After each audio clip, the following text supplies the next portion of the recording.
여러분 안녕하세요. 저는 나이 40대의 사연에 푹 빠져서 모든 사연을 섭렵하고 제 이야기도 한번 풀어볼까 싶어 기웃거리고 있는 여자입니다. 제가 진짜 기가 막힌 사연을 하나 가지고 있는데요. 여기 계신 사연자분들의 이야기와 크게 다를 거 없는 막장이라 한번 풀어볼까 합니다. 저는 살면서 저한테 이런 일이 일어날 거라고는 꿈에도 생각하지 못했어요. 왜냐하면 제가 결혼한 사람이, 그러니까 제 남편이 말이죠. 저랑 무려 30년 지기 친구였거든요. 모든 걸 다 아는 사이라고 해도 과언이 아닐 만큼 서로의 과거를 속속들이 알고 있는 사람이었어요. 제가 한 동네에서만 30년을 살았던 사람입니다. 무리하게 대출을 받아 손수 주택을 짓고 사셨던 우리 부모님. 평생을 손수 지은 집이라며 절대로 이사 못 간다고 하셨었거든요. 그 동네에 살고 계신 사람들 대부분이 손수 지은 집이라며 그 터를 떠나지 못하시는 분들이긴 했어요. 우리 부모님의 집이 낡아서 보수가 필요할 때도 서로 돕고 도와가며 보수를 하고, 또 다른 집에서 보수가 필요하면 동네 사람들 모두 모여 돕고, 그니까 그 동네 사람들이 전부 집안에 숟가락이 몇 개가 있는지 다 알 정도로 친한 사이라는 거죠.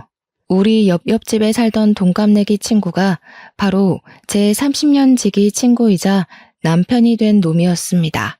저랑 남편은 초등학교도 중학교도 고등학교도 같은 학교에 다녔고 졸업을 했어요.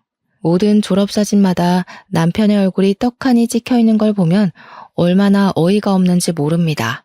물론 대학에 가서야 드디어 갈라지긴 했지만 그게 저희의 사랑이 싹트게 된 계기이기도 합니다. 매일같이 등교하고 하교하고 학원까지도 같이 다니다가 20살 되자마자 갑자기 서로 다른 곳을 향해 가니까 마음이 이상하더라고요.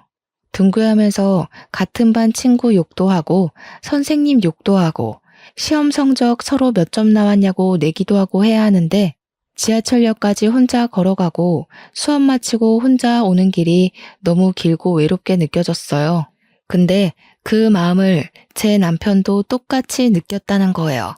자꾸 머릿속에 제가 둥둥 떠다녀서 미친 줄 알았다고. 그래서 군대로 도망을 간 거예요, 이 바보가. 근데 군대에 가니까 서로에 대한 생각이 더욱 절실하게 나는 거죠. 결국 제가 못 참고 군대 면회를 갔다가 그날 서로의 마음을 털어놓고 이야기를 하게 되었습니다. 제가 그때 참았더라면 이 기가 막힌 일도 겪지 않았을 텐데, 아무튼 남편이 군인임에도 불구하고 연애를 시작했고요.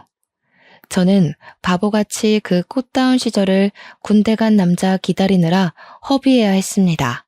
대학 시절에 이 남자 저 남자 만나보고 클럽 같은 데도 다니고 즐겼어야 했는데 코가 확 깨이는 바람에 아주 수도승처럼 지냈죠.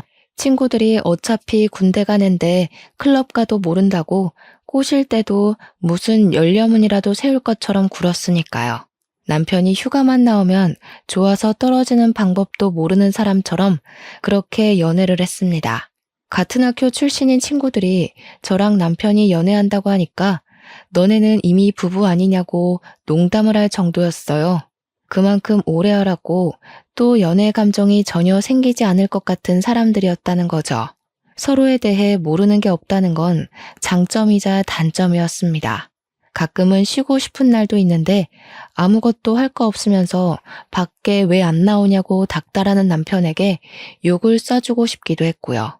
생리통이 심해서 집에서 쉬고 있으면 말없이 문고리에 초콜릿이랑 사탕 같은 걸 걸어두고 갈 때는 뽀뽀를 해주고 싶었죠. 불같으면서도 평온한, 오래된 것 같으면서도 신선한 연애를 쭉 이어갔습니다. 저희가 대학을 졸업하고 취업 준비를 할 때 서로의 이력서를 봐주고 고쳐주고 모의 면접도 서로 준비해주고 했어요. 보통은 사회인이 되면 또 다른 세상에 발을 들이는 거라고 하잖아요. 주변 모든 게 달라지니까요. 그래서 헤어지는 커플들도 많다고 하는데 우리는 오히려 서로 비밀이 없다 보니 더 편하게 연애를 할 수 있더라고요.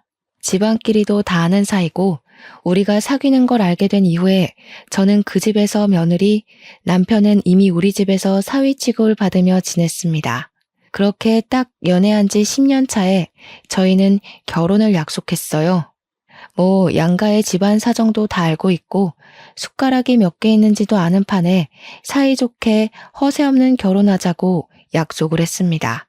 금전적인 문제로 의기투합이 되니까 결혼식 진행이 아주 순조롭게 착착 진행되었어요.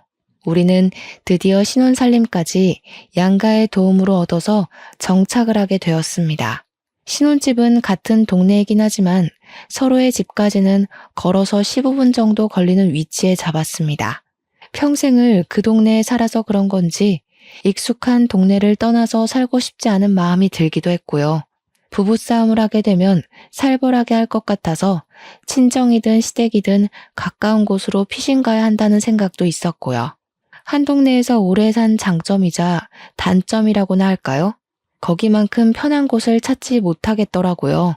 밤늦게까지 장사하시는 슈퍼집 아주머니와 언제 맡겨도 완벽하게 수선해주시는 세탁소 아저씨도 한몫하셨습니다. 남편과 저는 꽤 괜찮은 중견기업에 다니고 있었어요. 연봉도 매년 잘 오르고 직원 복지도 괜찮은 기업이었는데 저는 식품 쪽 사업부에서 일하고 있었고 남편은 패션 사업부 쪽이었습니다. 같은 계열사긴 하지만 건물은 다르게 위치하고 있어서 회사에서까지 남편의 얼굴을 마주 볼 일은 없었습니다. 그나마 다행이라고 해야 할지 회사에서까지도 내내 얼굴을 보고 있어야 한다면 금방 지겨워질 것 같았거든요. 남편은 패션 사업부 쪽의 일을 매우 마음에 들어 하지 않았습니다. 사실 남편이 지원했던 부서는 전혀 다른 부서였거든요. MD 쪽 일을 하고 싶어 했어요. 그러니까 매장을 돌면서 매장에 나와 있는 옷들을 전체적으로 밸런스 맞춰서 코디를 한다거나 잘 나가는 옷들을 위주로 카탈로그 작업을 한다거나 하는 그런 부서 쪽으로 지원했으나 사업부에 자리가 남아서 어쩔 수 없이 사업부로 떨어진 거죠. 매장 쪽 일과는 전혀 관계가 없다 보니 남편은 회사를 꾸역꾸역 다니고 있었습니다. 저랑 결혼하고 나서도 계속 일이 재미가 없다는 말만 반복했고 어느 순간부터는 이직을 할까 사업을 할까 하면서 허튼 소리를 하더군요. 중견기업이라 나를 알아주는 회사임에도 불구하고 배가 불러서 저런 소리를 하는 거지 하면서 제가 몇 번이나 잔소리를 했죠. 따지고 보면 우리도 이제 나이 30을 넘겼는데 이제 와서 스카우트 되는 것도 아니고 개인 사업을 하게 되면 리스크가 너무 많잖아요. 개인 사업이라는 게 무조건 성공한다는 보장도 없고 어느 정도 가진 재력이 있어야 한동안 굴러가고 할 텐데 사업부에서 일을 하면서도 눈에 보이는 게 없는지 자꾸 헛바람이 들어서 사업 이야기를 꺼내곤 했습니다. 그때마다 저는 안 된다고 딱 잘라 말하면서도 더 늦기 전에 시켜야 하나 고민도 되긴 했죠. 제가 워낙 시부모님이랑 친하게 지내는 사이기도 했고 결혼하고 나서도 그 관계가 잘 유지되고 있었기 때문에 몇 번 고민 상담을 했어요. 지금 월급도 좋고 복지도 좋고 이만한 회사 찾기도 힘든데 자꾸 남편이 딴 마음을 먹는 것 같아서 고민이라고요. 연애하던 시절이었으면 시모가 분명 제 말이 맞는다고 하셨을 텐데 결혼하고 나니까 또 말이 조금씩 달라지더라고요. 저한테 은근히 그냥 우리 아들 하고 싶은 거 하게 응원해주면 안 될까? 하는 뉘앙스로 말을 하시는데 그런 마음 아세요? 팔이 안으로 굽는 걸 알자마자 더 뻗대고 싶어지는 유아스러운 심리랄까요? 시모가 남편을 싸고 도는 것 같으니까 더 하고 싶은 대로 시켜주면 안 되겠다 하는 마음이 들더라고요. 그나마 한 가지 다행인 건 시부가 전적으로 제 편을 들어주신다는 것이었습니다. 원래 학창 시절부터 제가 더 똑똑했다는 거 모르냐면서 시모한테 현명한 며느리 편을 들어줘야 한다고 박박 우기셨어요. 시모가 은근히 남편 올려치기 하면서 저를 깎아내리실 때도 시부가 딱 잘라서 이야기를 해주셨죠. 지금 며느리 말 중에 틀린 게 뭐가 있냐면서 애가 없어서 다행이지 애도 있는데 잘 다니던 회사 그만두고 사업하겠다고 했어 보라고 당장 이혼당하고도 할 말 없는 거 아니겠냐고 열변을 토해주셨습니다. 사업도 돈이 있어야 할 수 있는 거고 이직도 능력이 되어야 불러주는 곳이 있어야만 가는 거라 하셨어요. 시부 말이 틀린 게 하나도 없었죠. 시모가 구시렁대면서도 남편 편만 들 수 없는 상황이기도 했고요. 그럼에도 불구하고 원래 시자가 붙으면 다 그렇게 미련을 가지고 진상을 떨게 되는 건지 시모가 몇 번이나 저한테 따로 우리 아들이 하면서 딴지를 걸기 시작하셨어요. 물론 부모님들끼리 서로 오래 알고 지낸 사이고 친하기도 하니까 대놓고 말은 못하시고 은근히 돌려가는 듯한 말투로 이야기하시는 거 있잖아요. 우리 며느리가 사회생활을 잘하는 게 성격이 드세서 그런가? 이런 류의 말들이요. 아들이 사업을 하고 싶어 하면서도 못하는 이유가 기가 센 며느리 때문인가? 이렇게 딴지를 걸기 시작하시니까 시부한테 제가 고민 있다고 연락을 하면 아예 집이 아닌 밖으로 절 부르시더라고요. 시모 없는 데서 이야기하자 이런 뜻이었죠. 제가 또 술을 좀 하는 편이거든요. 우리 남편이나 시모나 전부 알코올이 선천적으로 잘 안 받는 체질인지 술을 안 드시고요. 근데 유일하게 또 시댁에서 술을 좋아하시는 게 시부 하나거든요. 저랑 술 마시면 재미있다면서 밖에서 만나기 시작한 이후로는 저랑 맨날 술을 먹자고 하셨어요. 물론 시부가 마시는 것도 많이 사주시고 저도 엄청 챙겨주시고 술자리도 편안해서 저도 좋다고 나가서 술을 마셨죠. 그러다 보니 시부랑 저랑 진짜 친구처럼 친해지더라고요. 어딜 가든 제 편을 꼭 들어주겠다고 손가락까지 걸고 약속을 했어요. 천군만마 든든한 아군을 얻은 기분이라 너무너무 좋았습니다. 시부가 이러나 저러나 절대로 허튼 짓 하는 거 내버려두면 안 된다고 남편한테 사업바람 들게 한 사람이 시모일지도 모른다며 들어주지 말라고 했어요. 저도 집에 와서 남편한테 똑같이 이야기를 했죠. 허튼 소리 하지 말고 지금 하는 일이나 잘하자고요. 남편이 그 뒤로 구시렁거리는 소리가 좀 줄었더라고요. 그래서 저도 안심하고 바쁘게 일을 하면서 지내고 있었어요.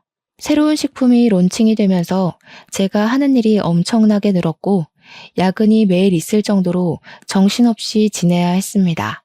그러던 어느 날 남편이 아주 거대한 폭탄을 던지고 말았습니다. 나 더 이상은 도저히 사업부 일 못하겠어. 나는 패션을 가까이서 알고 싶었단 말이야. 그래서 이 회사에 들어온 건데 온통 숫자와 글자만 보고 있으니 답이 없는 것 같아. 매장 운영해보는 게 내가 하고 싶은 일에 도움이 될 것 같아서 대리점 신청했어. 지금 일하는 곳이 커다란 회사 안에 있는 계열사라 본사에서 또박또박 월급 날짜에 월급도 잘 주고 있는데 대리점은 다르잖아요. 남편에게 이야기를 들어보니까 대리점을 하게 되면 판매 수익의 일정 %만큼을 월급으로 주는 개념이라고 하더라고요. 그러니까 남편이 옷을 팔아야지만 수익이 나는 거고 그 수익금으로 직원 월급까지 줘가면서 팔아야 한다는 건데 매장 위치가 어디에 있는지 알지도 못하는 상태에서 대리점 신청을 했다는 게 말이나 되는 소리입니까? 아무리 대책이 없어도 그렇지 회사에 몇 년이나 몸담고 있었으면서 그런 것도 모르고 일을 친다는 게 너무 답답했어요. 그래서 어디 위치인지는 알고 있냐고 하니까 경기도에 있는 아울렛 매장인데 우리가 생각하는 큰 규모의 아울렛은 아니라고 했습니다. 그 말을 듣자마자 매출이 쥐똥만큼도 안 나오겠구나 싶은 거죠. 제가 당장 취소하고 와라 했더니 거기서 장사했던 사람이 그러는데 매출이 꽤 잘 나왔다고 하는 겁니다. 저는 진짜 이 모질이를 어떻게 해야 하나 싶었습니다. 장사도 잘 되는데 그 사람은 왜 접었대? 매출이 넉넉한데 굳이 장사 접을 이유가 있나? 그러니까 남편이 우물쭈물하면서 그거야 잘 모르겠는데 아무튼 괜찮다잖아 이러더라고요. 수상쩍은 위치에 매장 운영이라고는 한 번도 해본 적이 없는 사람이 거기 가서 퍽이나 잘하겠다 싶었어요. 그래서 절대 안 된다고 대리점 하겠다는 거 취소하고 다시 생각해보라고 했더니 남편이 그제야 이미 사표를 던지고 나왔다는 겁니다. 대리점 신청도 다 끝났고 가게 보증금만 내면 그 자리에 들어가기로 했다는 거예요. 제가 얼마나 가슴이 터질 듯이 화가 났는지 이해가 가세요? 당연히 그 대화는 부부싸움으로 번지게 되었습니다. 어떻게 한마디 상의도 없이 그런 일을 벌일 수 있냐고 제가 고래고래 소리를 질렀죠. 남편은 제가 소리를 질렀다는 것에 꽂혀서 막 뭐라고 했어요. 어떻게 남편이 하겠다는 일마다 부정적으로 볼 수 있냐? 소리는 왜 지르냐 하는데 이렇게 혼자 독단적으로 처리할 거면 결혼은 왜 했나 싶고 너무 열이 뻗치더라고요. 남편한테 솔직하게 이야기를 했죠. 너 자리 잡으려면 못해도 몇 년은 걸릴 거 아니냐고요. 그러니까 남편이 옷만 잘 팔면 됐지 자리 잡는 게 뭐 오래 걸리겠냐고 빠르면 한 달 안에도 할 수 있는 거 아니네요. 저는 남편에게 그 사업체가 돌아가는 시스템도 모르면서 다짜고짜 대리점을 내면 누가 도와줄 거냐고 너 잘할 수 있냐고 따졌어요. 그러니까 뭐 자기가 패션 쪽 일을 한 게 몇 년인데 그것도 모르겠냐고 으름장을 두더라고요.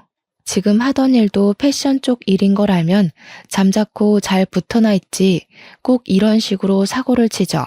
판매하는 거랑 사업부 일은 완전히 다른 거다. 사무직이랑 서비스직이 어떻게 같을 수 있냐고 했더니 대꾸 안 하더라고요. 씩씩거리면서 자기 오늘 기분 나빠서 시댁 가서 자고 오겠다고 나가버렸어요. 저는 혼자 남은 집에서 이 사태를 어찌 해결해야 하는가 고민을 하고 있었는데 시부한테 연락이 왔습니다. 술 한잔 하자고 하시길래 마음껏 취해보려고 술을 마시고 속 시원하게 털어놓았어요. 생각이 없어도 너무 없는 것 같다고 어떻게 상의도 없이 그런 일을 할 수 있냐고 하니까 시부가 되려 미안하다며 보증금은 시부가 내주시겠대요. 그래서 에라 모르겠다, 될 대로 되라 하고 손 놓기로 했습니다. 당연히 제가 결심해야 할 일은 남편이 자리를 잡기 전까지 애를 가지지 않겠다는 것이었습니다. 하지만 세상 일이 제 마음대로 될 리가 없죠.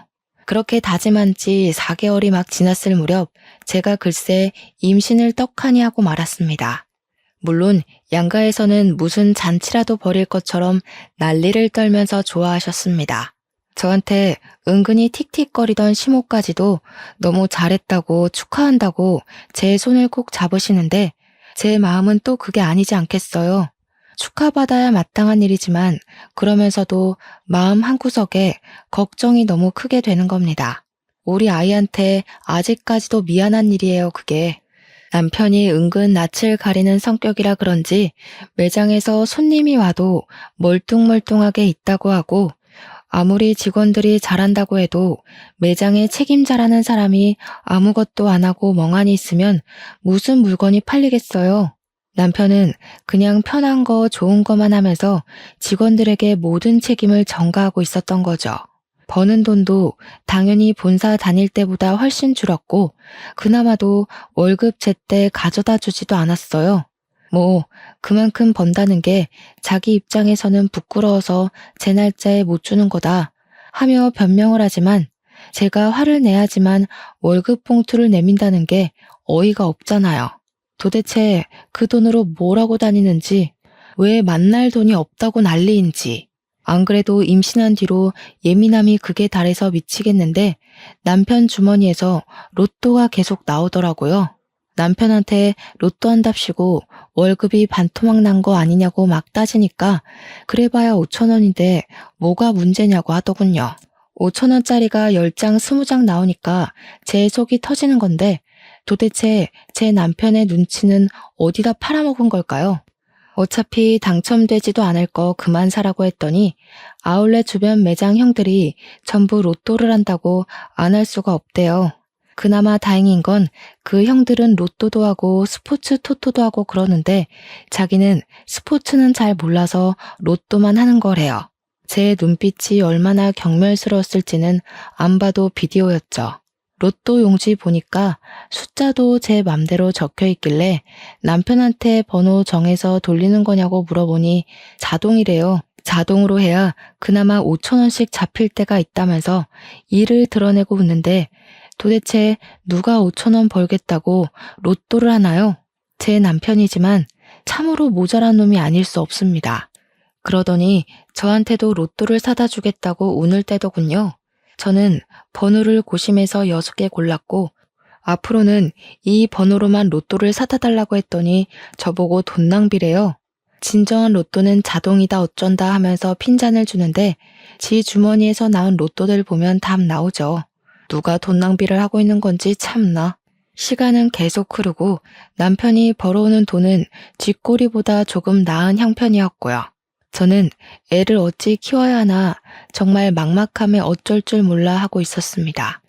육아휴직을 내는 순간부터 우리 세 식구의 생활비를 어떻게 감당해야 할지 고민이 되었어요. 임신해서 먹고 싶은 것도 다 먹고 하고 싶은 것도 다 하고 휴식도 취하고 여유를 누려야 하는데 제 머릿속은 온통 부정적인 생각만 가득했습니다. 오죽하면 사람들이 임신한 이후부터 사람이 더 시커매진 것 같다고 혹시 우울증이라도 온 거 아니냐고 걱정할 정도였어요. 회사 사람들도 이 정도면 육아휴직 부르고 차라리 일을 하는 게 더 낫겠다고 농담을 던지기도 했고요. 철없는 남편이랑 살아본 적 없는 사람들이라 제 고충을 모를 것 같아 입을 열 수도 없었습니다. 거기다가 우리 집 남편 놈은 점점 수상한 행동을 하기 시작했어요. 제가 임신하고 6개월 차에 접어들어가니까 아무리 그래도 배불뚝이가 되더라고요. 살도 많이 찌고 다리도 맨날 퉁퉁 붓고 결혼 반지가 들어가지 않을 정도로 손가락도 퉁퉁 부었고요. 몸이 정말 너무 힘들고 허리도 하루 종일 시큰거리고 기침만 하면 갈비뼈가 부러질 것 같은 고통이 일더라고요. 제가 오죽하면 임신하고 나서부터 세상의 모든 어머니들을 존경하기 시작했다니까요. 처음에 임신했다고 했을 때는 발이 땅에 닿으면 죽는 사람처럼 저를 대접해주고 귀하게 여겨주더니 시간이 지날수록 점점 사람이 저한테 관심이 없는 겁니다. 스트레스 때문에 이거 먹고 싶다 하면 나가서 사 먹어, 배달시켜 먹어, 이러질 않나? 저보고 가뜩이나 살쪄서 곰 같은데 더 먹고 얼마나 더 찌려고 그러냐고 스트레스를 더 주더라고요.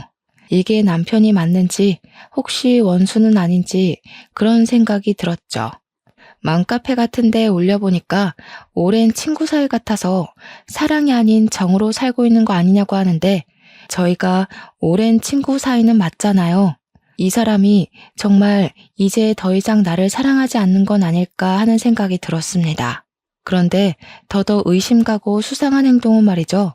저에게는 세상 무관심한 사람이 행색은 엄청 번지르르하게 하고 다닌다는 거였어요. 평소에는 머리 감기 귀찮다면서 절대 하지 않던 포마드 같은 걸 발라서 싹 고정시키고 다니지를 않나. 행커치브 같은 것도 그날 코디에 맞춰서 일일이 갈아 끼우고 다니고 구두도 못 본 사이에 여러 켤레를 샀더라고요.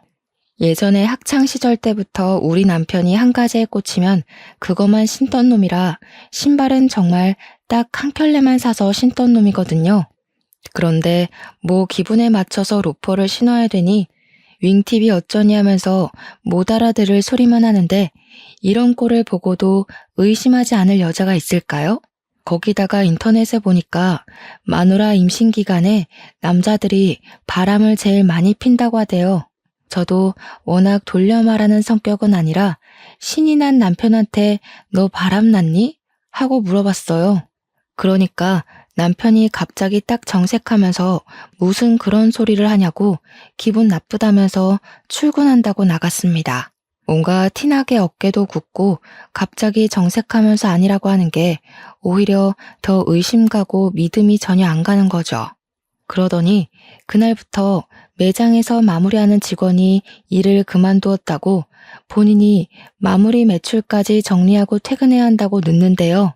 매장에 직원이 셋이나 있었는데 하나 빠진다고 남편이 모든 일을 다 떠맡게 되는 건 아니잖아요.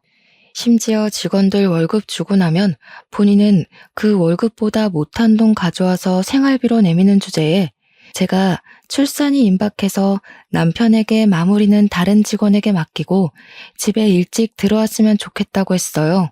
물론 아이가 언제 태어날지 모르긴 하지만 낮에는 그래도 시댁이니 친정 식구들이 가까이 있어서 상관없는데 밤은 이야기가 다르잖아요.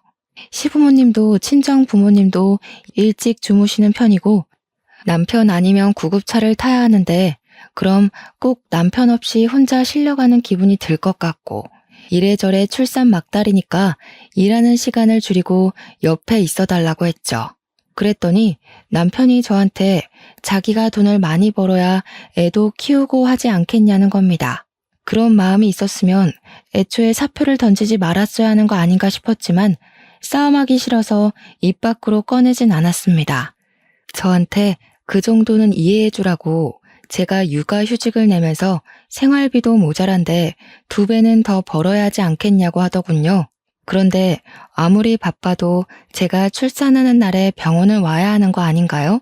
진통이 시작돼서 결국 구급차 타고 산부인과에서 보호자 연락을 받은 양가 부모님이 죄다 오셨는데 남편만 오지 않았어요. 제가 진짜 너무 어이가 없어서 진통을 하는 내내 눈물이 막 나오더라고요. 아프기도 하고 서럽기도 하고요. 오죽하면 우리 아들 하면서 챙기는 시모도 우리 부모님 앞에서 어쩔 줄 몰라 하더라고요. 의사도 간호사도 남편분 찾는데 이 원수는 일이 바쁘면 얼마나 바쁘다고 마누라 출산하는 날 나타나지도 않는지 조리원에 가서도 진짜 많이 서운했어요. 다른 남편들 7시면 퇴근해서 조리원으로 찾아오는데 우리 남편은 밤 11시나 돼야 슬슬 기어 들어오는 겁니다. 너무 늦게 오니까 조리원에서 문단속 하시는 분들이 불편해하고 신랑분이 너무 늦게 오신다고 하는 게 그게 다 구박처럼 들렸어요. 남편이 늦게 오니까 애도 못 보고 프로그램 참여도 못하고 제가 진짜 서운했어요. 남편이라고 일주일에 7번 출근하는 건 아니지 않겠어요. 쉬는 날에 조리원 프로그램 좀 참여하려고 했는데 쉬고 싶다면서 집에 가버리는 거예요. 조리원에 저 혼자 두고서 쉬고 싶다고 가버리는데 너무 어이가 없었습니다. 조리원 퇴소에서는 더 막장이었어요.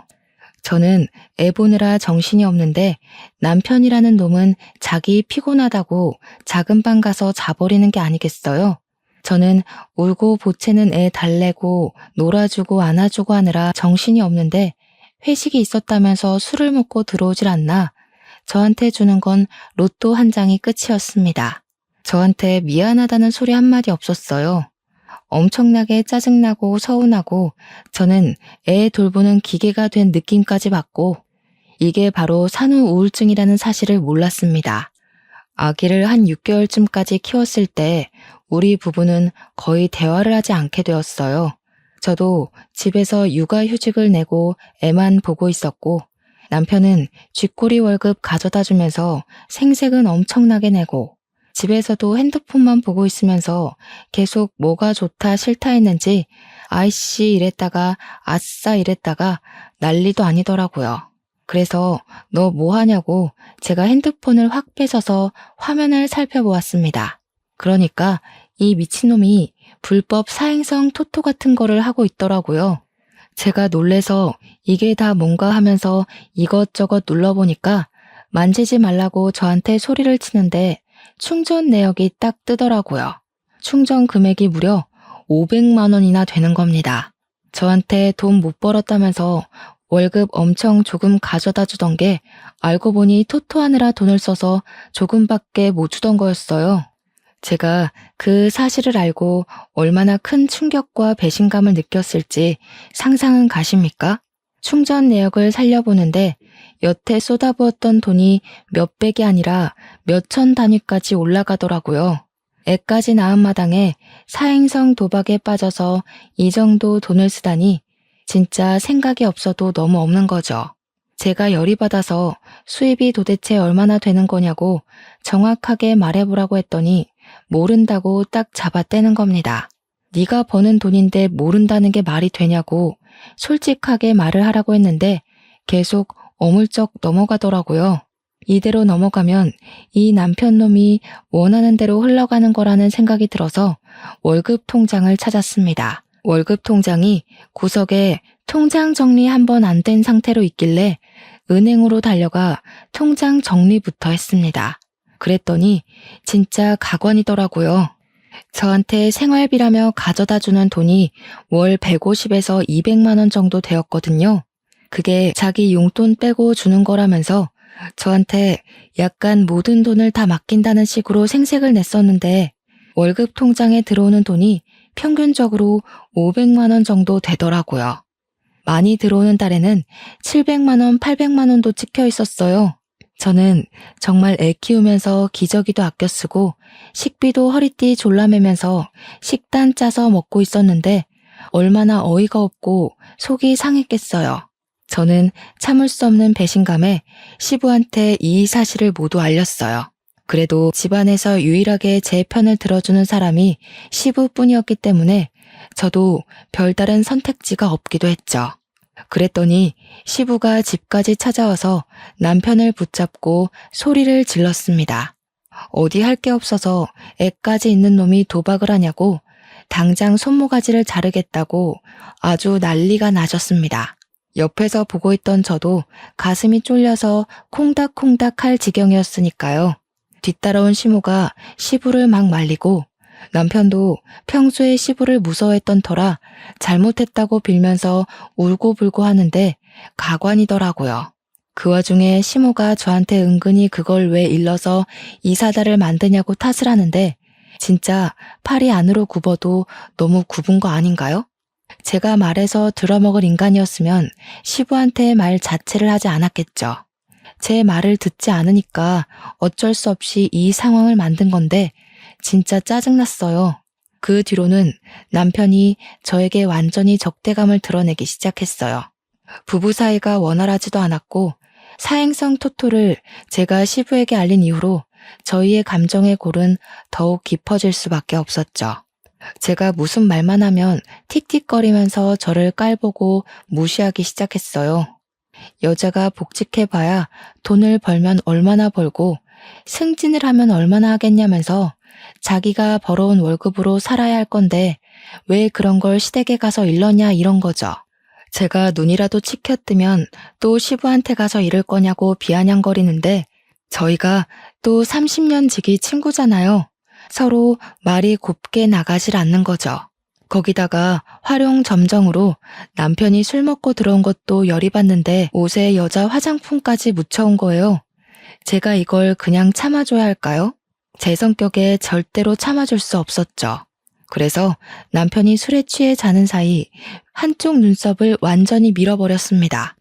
아침에 일어나서 식겁을 하면서 저한테 야, 미쳤냐? 하면서 달려드는데 저도 옷에 묻은 화장품 보여주면서 네가 더 미친 거 아니냐고 했죠. 나도 호스트바에 가서 한번 질펀하게 놀아볼까?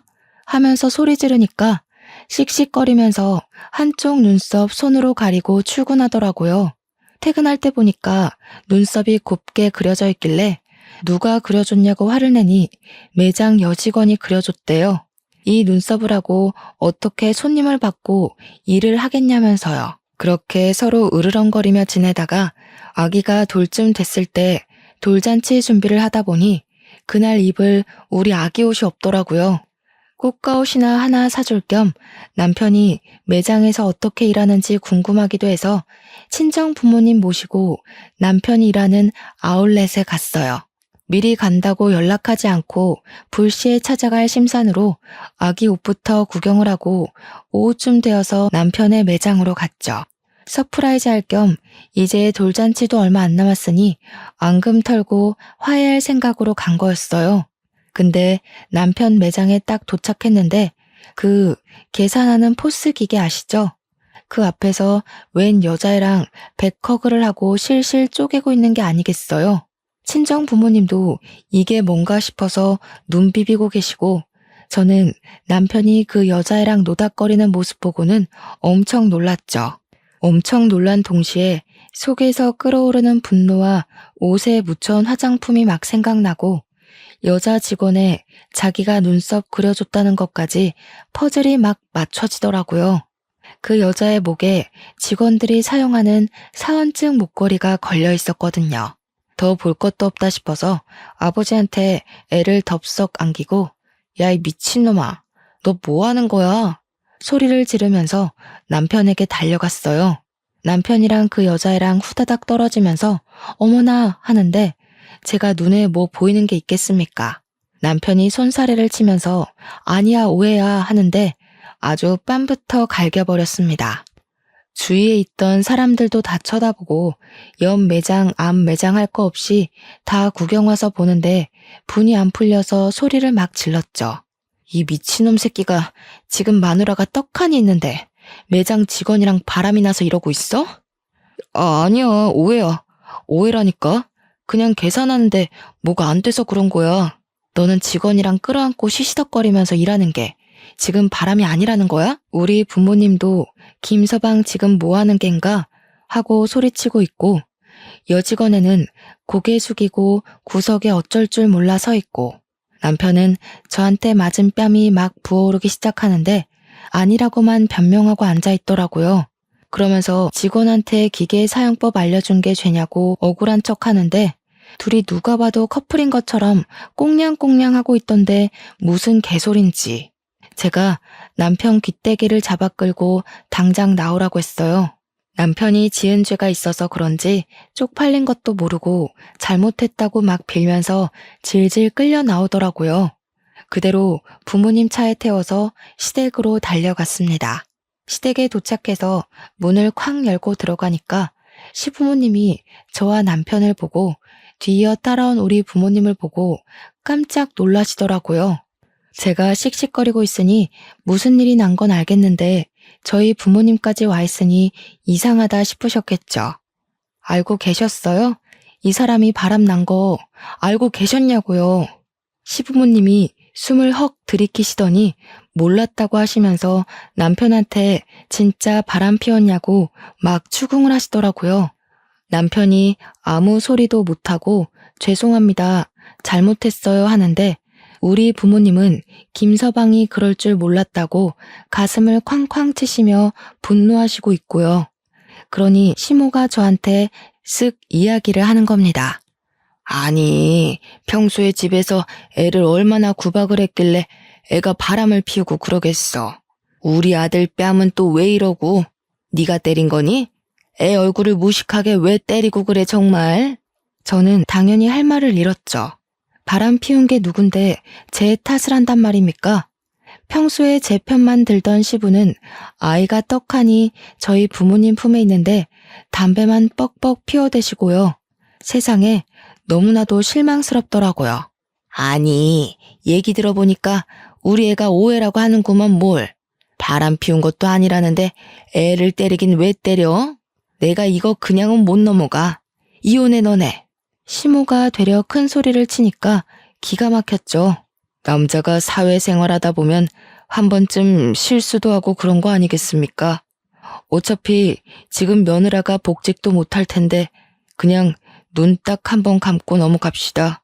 결정적일 때 팔이 안으로 굽는 걸 경험하게 된 거죠. 그래서 제가 그 여자 불러보라고 했더니 남편이 걔는 어려서 아무것도 모르는 애라고 하더라고요. 지금 누가 누구 앞에서 그 여자 편을 든답니까? 나랑 이혼하는 건 둘째치고 걔 이야기도 들어보자고 당장 데려오라고 난리법석을 떨었습니다. 그랬더니 남편이 그 여자애는 죽어도 못 부른다고 차라리 이혼을 하재요.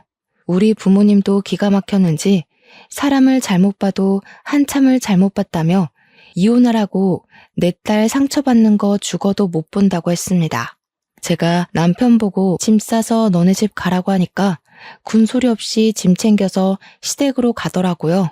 저도 이혼하기로 완전히 마음 굳혔고 30년 지기 친구고 나발이고 정말 하나도 소용없더라고요. 며칠 뒤에 이혼 서류 싹 작성해서 시댁에 들고 갔더니 집안에서 하하호호 웃는 소리가 막 들리는 겁니다. 누구 속은 다 뒤집어졌는데 자기들끼리 재미있는 일이라도 있나 보지 싶어서 비밀번호 열고 들어갔더니 거실에서 삼겹살을 구워 먹고 있더라고요. 가운데에 떡하니 그 상간녀인 매장 여직원까지 끼워서요. 저보고 다들 얼음처럼 굳었는데 너무 화가 나니까 사람이 차분해지고 웃음이 나더라고요. 그대로 달려가서 프라이팬을 뒤집어 엎었습니다. 그러니 다들 삼겹살 기름이 튀어서 막 소리 지르고 벌떡 일어나서 난리도 아니었어요. 그 가운데에 이혼 서류를 던지고 이혼하자고 했죠. 유부남 꼬셔서 바람 피운 너도 참 답 없다. 너도 이 새끼 도박쟁이인 건 알고 만나니? 아님, 너도 같이 도박해? 다들 저한테 뭐라고 한 소리 하는데 다 무시하고 시댁을 나왔습니다. 며칠 뒤에 이혼 소장 접수됐다고 연락이 오더라고요. 저도 재판기일까지 집을 정리하고 친정으로 돌아왔고요. 신혼집은 팔아서 반반 나눴습니다. 원래는 시부가 사준 집이었는데 재산 분할 소송하겠다고 하니 유책 배우자가 남편이라 돈을 더 뜯길 것 같았는지 딱 반 나누자고 하더라고요. 그걸 받아서 친정와서 애 키우는데 보태 쓰고 있었습니다. 이혼하고 6개월이 지나서 복직 준비도 하고 지냈는데 옆집에 전 남편이 살고 있으니 여간 불편한 게 아니었어요. 그러던 와중에 사뒀던 로또가 생각나서 아무 생각 없이 로또 번호를 맞췄는데 아니 글쎄 제가 1등에 당첨이 되었다고 떡하니 뜨는 게 아니겠습니까? 제가 너무 놀라서 이게 꿈인가 생시인가 구별이 안 가서 친정 부모님께 보여드리니 진짜 1등이 맞는다는 겁니다. 저는 떨리는 마음으로 로또를 바꾸고 바로 동네에서 제일 최근에 지어진 아파트를 계약했습니다. 그러고는 이사 준비를 하는데 저희 집이 분주하게 이사 준비를 하니 은근슬쩍 전 시모가 집 앞을 서성이며 저한테 이사 가냐고 물어보더라고요. 똥이 무서워서 피하나요? 더러워서 피하지. 제가 로또 1등이 당첨됐거든요. 그래서 저희 신식 아파트로 이사 갑니다. 로또 1등이 당첨됐다고? 예, 그것도 재산 분할 들어가야 하는 거 아니니?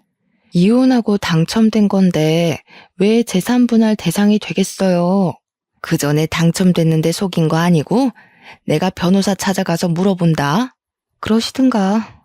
그 뒤로 무슨 콩고물 떨어질까 싶어서 우리 집 앞을 기웃기웃하는 것을 동네 슈퍼 아줌마가 너네 아들이 바람 피워서 이혼까지 했다면서 무슨 미련이 있어 여기서 서성이냐고 쫓아주셨어요. 동네 창피하게 그런 소리 한다면서 얼굴 가리고 도망가시는데 속 시원하더라고요. 나중에 이사가고 한참 지나서 슈퍼집 아줌마가 집에 놀러 오셨다가 이야기를 전해주셨는데 전 남편은 도박 못 끊었대요. 월급은 들어오는 대로 죄다 날리고 돈은 없고 빚만 늘어나니까 상간녀도 헤어지자고 도망갔다고 하대요. 시모는 동네에 아들 바람 피운 거 죄다 소문내서 쪽팔려서 못 살겠다고 난리고 시부는 돈 없는데 이사를 갈 수도 없고 미치겠다고 맨날 술만 드신대요. 저랑 이혼하고 아주 집안 꼴이 말도 아니죠. 이래서 인과응보라는 게 존재하는 건가 봅니다. 저는 무사히 복직을 했고 남들보다 더 열심히 노력한 덕분에 승진도 했어요.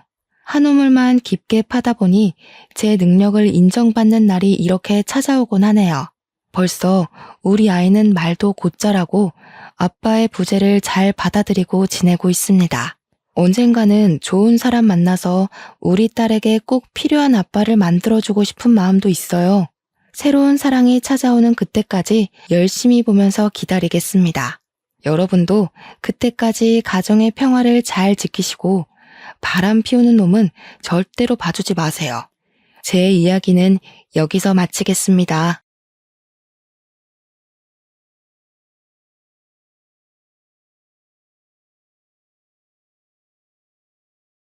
안녕하세요. 어떻게 글의 시작을 열어야 할지 한참을 고민하다가 일단 한 글자 한 글자 적어봅니다. 보통은 자기소개부터 먼저 하던데 저는 결혼을 한 40대 후반의 여자입니다. 지금은 남편과 함께 행복하게 또 부족함 없이 부유하게 자식들 낳아 키우면서 살고 있습니다만 처음부터 이런 호사를 누린 건 아니었습니다. 제가 할 이야기는 저희 남편과 시댁 사이에서 일어난 일들인데 우리 남편에게는 평생의 슬픔이자 아픔일 수도 있는 이야기입니다.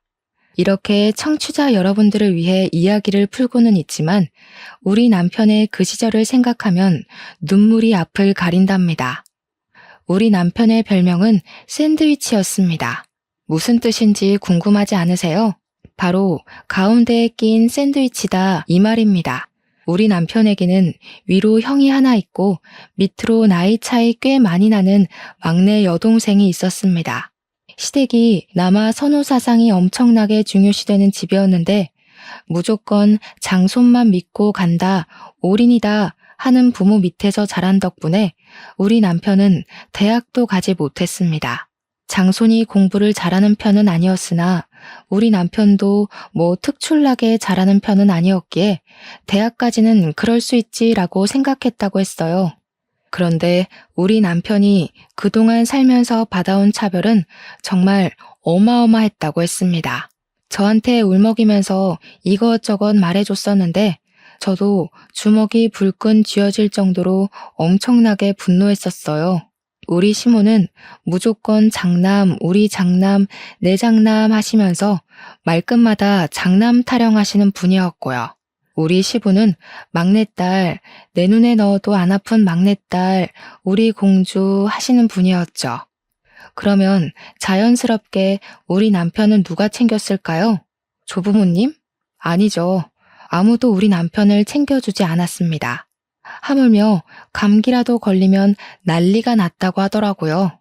장남이나 막내딸한테 옮길까봐 방 밖으로 나오지도 못하게 했다고 해요. 그 어린 나이에 얼마나 서러웠을지 생각만 해도 제 가슴이 다 사무칩니다. 거기다가 허여멀건해서 삐쩍 마른 아주버님과 시누이와 달리 우리 남편만 주워온 사람처럼 기골이 장대한 사람이었어요. 곰같이 생겼다는 말이 딱 어울리는 그런 남자였습니다. 등치도 엄청나게 크고 키도 크고 얼굴까지도 큰 사람이었죠. 손도 크고 발도 크고 그래서 우리 남편 별명이 곰이었다고 했어요. 겨울에 두툼한 외투라도 입고 저녁에 돌아다니면 곰인 줄 알고 사냥당하겠다 하는 소리를 듣기 일쑤였대요.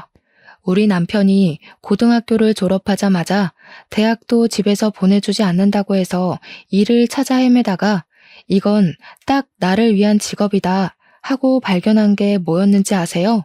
바로 경호업체 일이었습니다. 업체의 면적을 딱 보러 갔는데 우리 남편의 외형만 보고 바로 합격이라고 내일부터 출근하라고 했대요. 일단 몸이 정말 크니까 키가 190cm거든요. 위압감이 장난 아니라서 그런 건지 우리 남편 덩치를 보면 대드는 사람이 없을 정도였어요. 거기다가 얼굴도 솔직히 험악하게 생겼거든요. 남편이 누나를 한번 부라리면 그 어떤 사람도 말조차 붙이지 못하는 그런 인상을 가졌어요. 그런데 우리 남편의 생김새와 달리 가슴만큼은 상당히 순수한 남자였습니다. 의외로 순정파의 면모를 지니고 있는 반전이 가득한 그런 남자에게 어떻게 마음을 빼앗기지 않을 수가 있을까요? 저와 남편이 처음 만나게 된 계기는 사실 제 입으로 말하기 참으로 부끄러운 일이지만 익명이니까 용기를 내보겠습니다. 제가 우리 남편을 만나기 전에 만났던 전 남자친구가 좀 문제가 많은 그런 사람이었습니다. 요즘 말하는 데이트 폭력이라는 단어가 딱 어울리는 그런 사람이었죠. 그때 당시에는 제가 자존감도 많이 낮았던 상태였던지라 그냥 받아들였던 것 같습니다. 저에게 손찌검을 일삼는 그 남자에게서 도망을 가기로 마음을 먹고 결국에는 헤어지게 되었습니다. 그런데 그게 전 남자친구한테는 꽤 자존심이 상했던 모양인지 계속 저를 찾아와서 귀찮게 굴고 소리를 지르고 그랬어요. 그날도 실랑이를 벌이다 분을 참지 못한 전 남자친구가 저를 향해 손을 딱 올렸는데 그 순간 길을 지나가던 남편이 저를 구해준 거였습니다.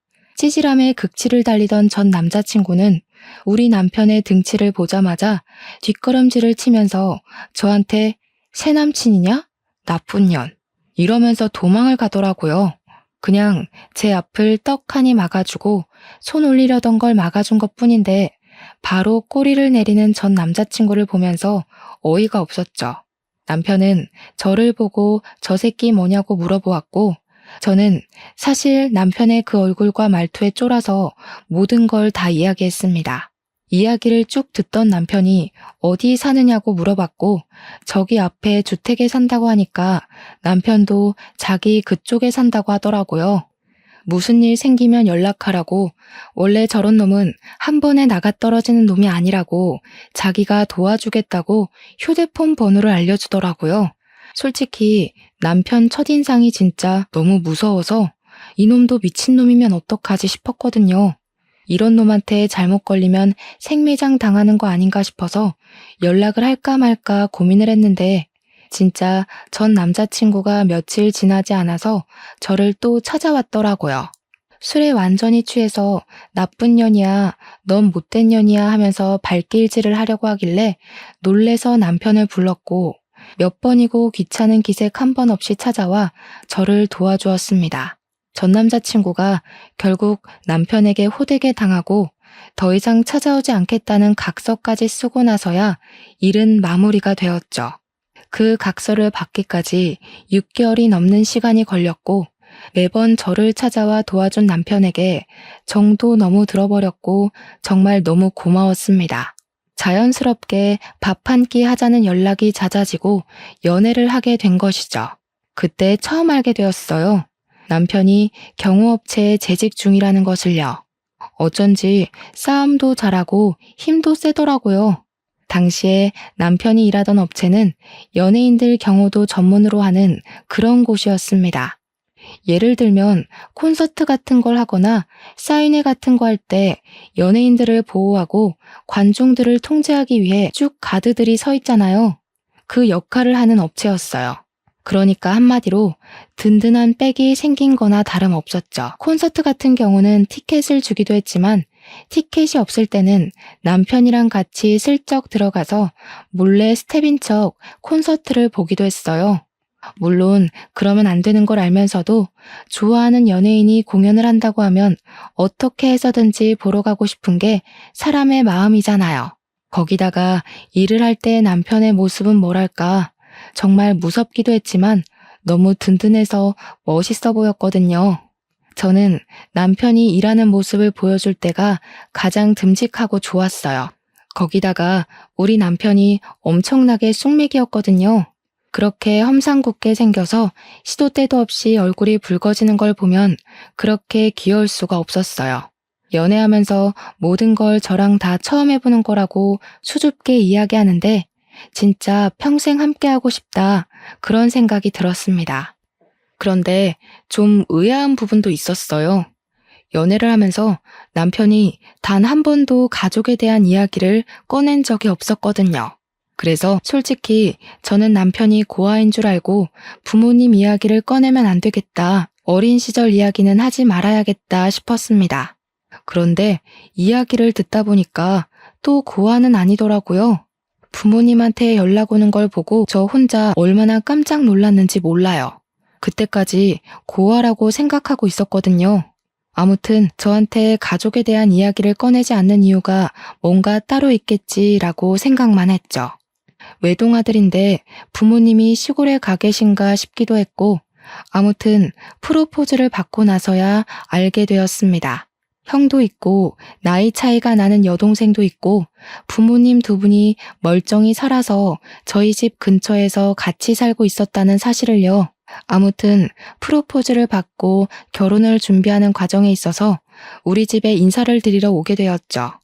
우리 부모님께서 남편의 첫인상을 보고 너무나도 식겁을 하시는 거예요. 제가 부끄러울 정도로 놀라셨는데 남편 눈치가 보이더라고요. 그런데 남편은 익숙하다는 듯이 진지하게 저와의 결혼을 허락받고 싶어서 왔다고 말씀을 드렸습니다. 아빠는 술을 한잔 하자고 하시더니 남편과 이야기를 나눠보시고는 사람이 진국이라고 우리 딸 믿고 맡길 수 있을 것 같다고 하셨습니다. 저희 부모님의 예상치 못한 환대에 기분이 좋아져서 우리는 시댁에도 빠르게 인사를 드리러 갔습니다.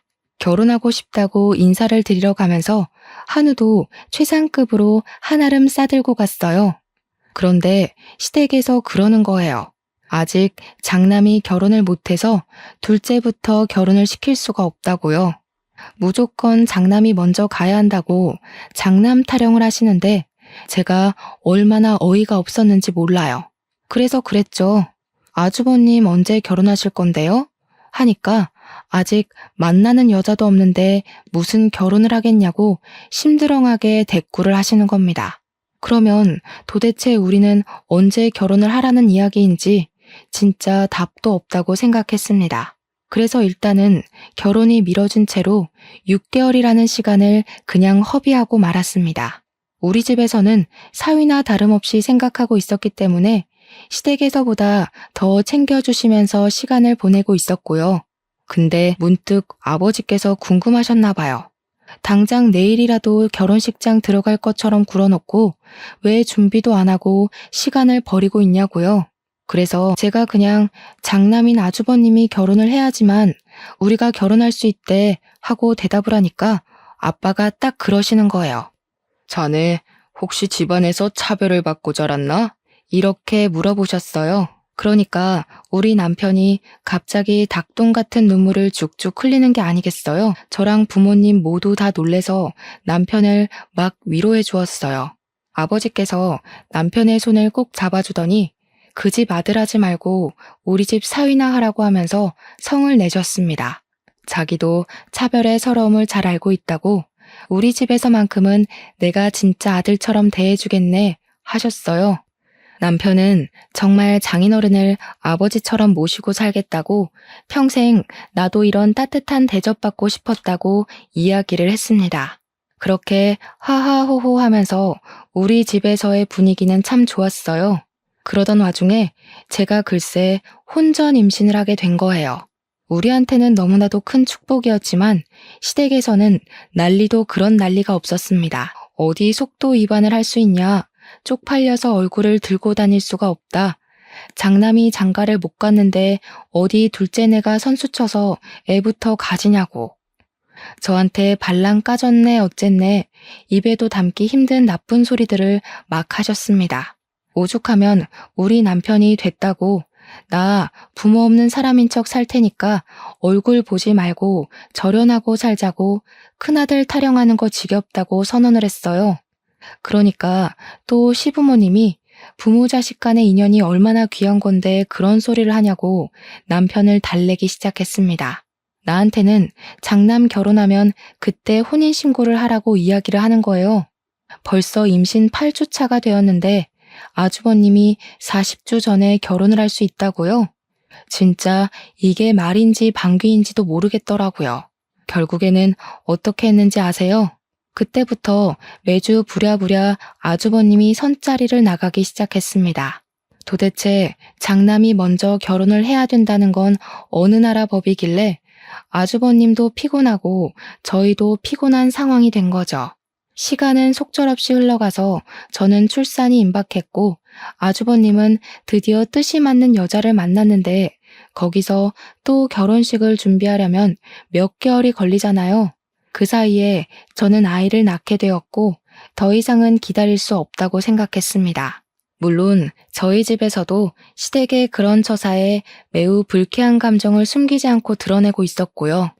우리가 먼저 혼인신고라도 하겠다고 아이 출생신고를 해야 하는데 미혼모로 올릴 수도 없는 거잖아요. 그랬더니 일주일만 기다리라고 시댁에서 난리법석을 떨더니 결국 장남이 먼저 혼인신고를 한 다음에 저희도 혼인신고를 하게 시키더라고요. 그때부터는 또 기다림의 연속이었습니다. 아주버님네가 혼인신고를 하고 결혼식 준비를 하는 동안에 저는 몸조리를 했어요. 아주버님이 식을 올려야지만 우리도 식을 올릴 수 있다는 시부모님의 명령 때문이었습니다. 진짜 너무 열받고 뒤집어 엎고 싶은 마음이 들었지만 아이도 낳았고 몸조리를 했어야 했기에 꾹 참았습니다. 우리 아이는 남편을 닮아서인지 태어나기 무섭게 쑥쑥 자라기 시작했고 저는 육아를 친정엄마와 같이 하면서 진짜 힘들지만 보람찬 시간을 보내고 있었어요. 정말 누굴 닮은 건지 모르겠지만 너무 귀엽고 사랑스러운 우리 아가를 보면서 하루하루가 새 삶을 사는 것 같더라고요. 모유 수유를 할 때나 아이가 잘 때나 기저귀를 갈아달라고 올 때나 정말 너무 예뻐서 깨물어주고 싶을 정도였습니다. 아이가 다칠까봐 겁이 나서 손톱 하나 제대로 깎아주지 못하는 남편을 보면서 속으로 얼마나 웃었는지 몰라요.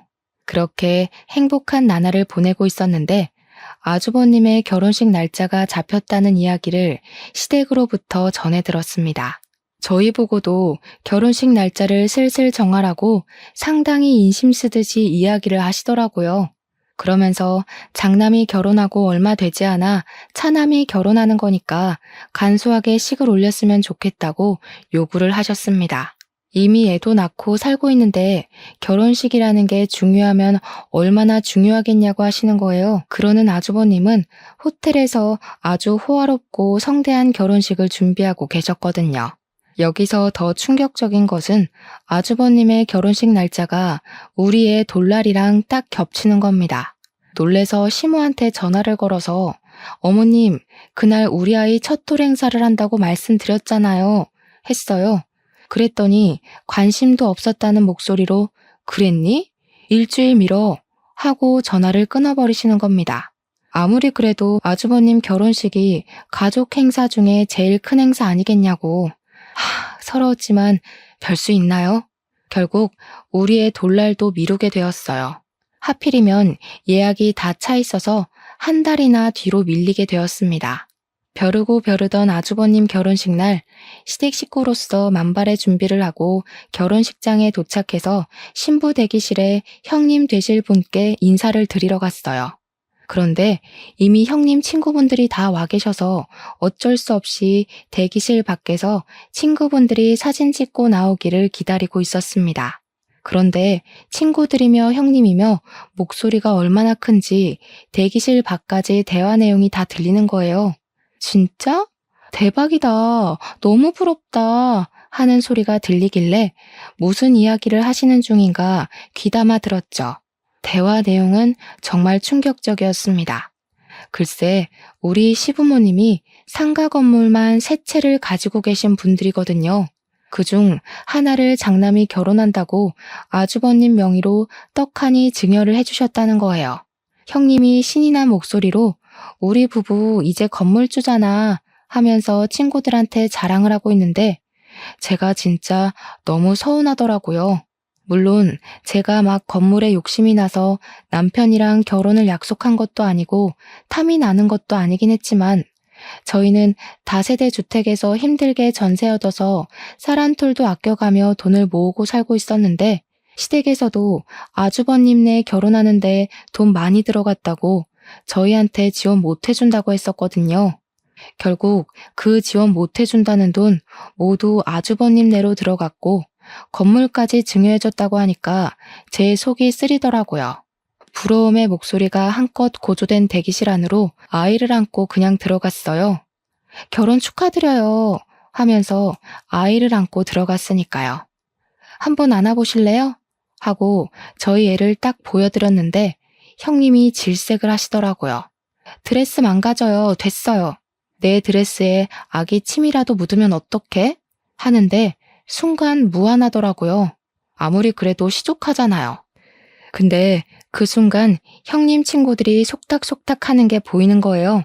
아, 저기가 그 사고 쳐서 애부터 나왔다는 이런 소리가 들리는데 해도 해도 너무하더라고요. 그래서 제가 한껏 형님 친구들을 째려봤어요. 그러니까 헛기침을 하면서 어머, 성격도 드센가 봐. 우리 지연이 어떡하냐? 동수한테 몰매 맞는 거 아니야? 이러더라고요. 형님 이름이 지연이거든요. 제가 진짜 어처구니가 없어서 결혼식을 어떻게 본 건지 기억도 안 나요. 한 달 뒤에 우리 애 돌잔치 한다고 시댁 단톡방에 이번에는 까먹지 말라고 올렸더니 시모가 뭐라는 줄 아세요? 예, 잘됐다. 뭐하러 행사를 2번 하니? 애 돌잔치 하는 날 가족들도 전부 모일 건데 그때 결혼식도 같이 해라 하시더라고요. 저 진짜 머리가 완전 띵해가지고 무슨 말을 해야 할지 막막했습니다. 돌잔치 장소가 아무리 크다고 해도 결혼식장이랑 비교가 되나요? 남편이 우리 결혼식 제대로 할 거라고 이야기를 하니까 시모가 생각 없다면서 손님들이 바로 또 오겠냐고 대충 하라고 하시는 겁니다. 어차피 축의금 거두려고 결혼식 하는 거 아니냐고 돌잔치하고 얼마 안 있어서 결혼식까지 하면 사람들이 욕한다고 하더라고요. 거기다가 아주버님 결혼한 지 1달밖에 지나지 않았는데 또 결혼식을 한다고 하는 게 생각이 있는 거니 없는 거니 하면서요. 제가 진짜 얼마나 서러웠는지 친정에 와서 울면서 이야기를 했더니 아빠가 화를 씩씩 내시더라고요. 내가 빚을 내서라도 더 좋은 호텔에서 결혼식 시켜주겠다고 하시는데 또 그럴 수가 없잖아요. 호텔 결혼식 비용이 한두 푼 드는 것도 아니고 저희 생활에 맞춰서 해야 하는 것도 맞으니까요. 그래서 결국 저는 모든 걸 포기하고 돌잔치를 웨딩드레스 빌려 입고 했습니다. 저도 참 바보 같죠. 돌잔치 날 웨딩드레스를 입고 있으니 일가 친척들도 황당해 하시고 제 친구들도 저를 진짜 불쌍하게 쳐다보더라고요. 애 돌잡이 하면서 결혼 반지 나눠 끼고 돌잔치를 진행하시던 분도 10수년간 진행하면서 이런 건 처음 본다고 하셨어요. 그 와중에도 저는 스몰 웨딩 하는 거라고 생각해야지 하면서 저 스스로한테 최면을 걸고 있었습니다. 시부모님이 막상 그 꼴을 보고 좀 민망해 하시기도 하고 미안하시기도 했는지 신혼여행은 보내주시더라고요. 근데 웃긴 게 아주버님네는 선물도 주시고 신혼여행도 하와이로 화려하게 보내주셨거든요. 저희한테는 필리핀 세부 정도 다녀오면 충분하지 않냐고 풀 패키지로 엄청 싼 거 끊어서 보내주셨어요. 패키지 일정이라 관광지만 내내 돌아다녀야 해서 신혼 첫날 밤은 무슨 쉴 틈이 생기면 잠만 퍼질러 잤습니다. 제가 그때 이후로 절대 패키지 여행은 다니지 않고 있어요. 물론 재미도 있긴 했지만 우리도 좀 럭셔리 휴양지 이런 거를 기대했는데 호텔 방도 여관방 같은 곳이었고 여러모로 신혼여행이랑은 맞지 않았죠. 신혼여행을 다녀와서 남편이랑 저랑은 제대로 결심을 했습니다. 앞으로 무슨 일이 어떻게 벌어지더라도 시댁에는 최소한의 자식 간의 도리만 하고 살자고요. 몇 년 뒤 막내 신우가 결혼할 때도 호텔에서 엄청 비싼 뷔페까지 대령해가며 결혼시키는 거 보고 남편도 그제야 모든 마음을 접더라고요. 안부 전화도 하지 말고 오랄 때까지 가지도 말자고. 아프든 말든 돈이 있든 없든 신경 쓰지 말고 살자고 했어요. 저도 남편이 모든 걸 포기하고 나니까 한결 마음이 가벼워져서 남편 말에 따르기로 했죠. 더 웃긴 건 뭔지 아세요? 막내 신우한테도 건물을 한 채 증여해줬다는 겁니다. 우리 남편한테만 쏙 빼놓고 건물 3채 중에 2채를 자식들에게 증여를 한 거죠. 우리 남편 입장에서는 얼마나 짜증나고 서러웠겠습니까? 자식이 아닌 저도 짜증나고 서러운데 다시 신혼여행 이후로 돌아와서 예상치 못하게 우리는 신혼여행지에서 둘째를 가지게 되었습니다. 어영부영 시간이 흐르고 친정의 도움을 받아서 둘째까지 잘 낳고 조리까지 잘했어요. 저희가 아이를 둘이나 낳는 동안 형님네는 아이가 생기지 않는 건지 낳지 않기로 한 건지 모르겠는데 아이 소식이 없었습니다. 형님 성격상 아이를 낳지 않겠다고 선언하시고도 충분하신 분이라 그냥 그런가 보다 하고 신경 쓰지 않았죠. 그런데 제가 첫 아이는 딸을 낳았었지만 둘째는 아들을 낳았거든요. 남아 선호사상 진하게 있으신 분들이라 제가 아들을 낳았을 때는 정말 병원으로 이것저것 엄청 보내주셨었어요. 매일같이 찾아와서 우리 손주 하시면서 얼굴을 보고 가시기도 했고요. 그런데 우리 아이가 한 100일쯤 되었을 때 예상치도 못한 일이 또다시 터지고 말았습니다. 시댁에서 오랜만에 호출이 왔기에 갈까 말까 고민하다가 둘째는 예뻐해 주셨기에 아이를 데리고 갔거든요. 그런데 시모가 저를 보면서 엄청나게 근심 걱정이 가득한 얼굴로 이야기를 하시더라고요. 예, 첫째네가 글쎄 불임은 아닌데 임신이 좀 힘들다고 하더라. 우리 장남이 아이를 낳아야 내가 조상님들께 면이 서는데 말이야.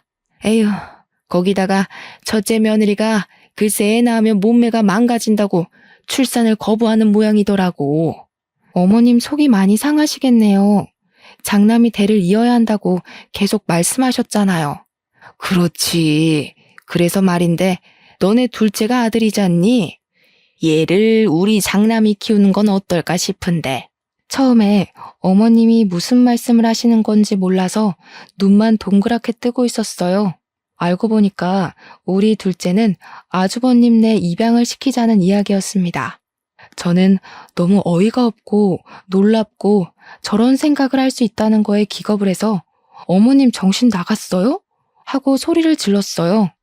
아니, 이게 말이나 되는 소리예요? 제 아들을 지금 누굴 줘요? 시부모한테 정신 나갔어요는 어디서 배워먹은 말버릇이야?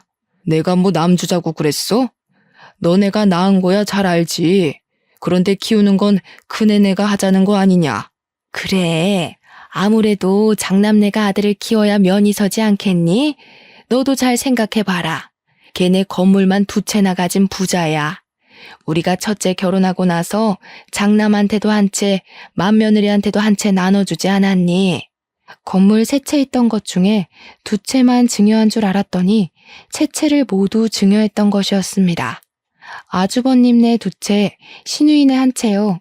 그 이야기를 아무것도 주지 않은 둘째 며느리인 저한테 당당하게 이야기를 하시는데 평소에 얼마나 우리 남편을 무시했으면 저런 소리를 뻔뻔하게 할까 싶었습니다. 저는 정말 머리가 획가닥 돌아버리는 듯한 느낌을 받았어요.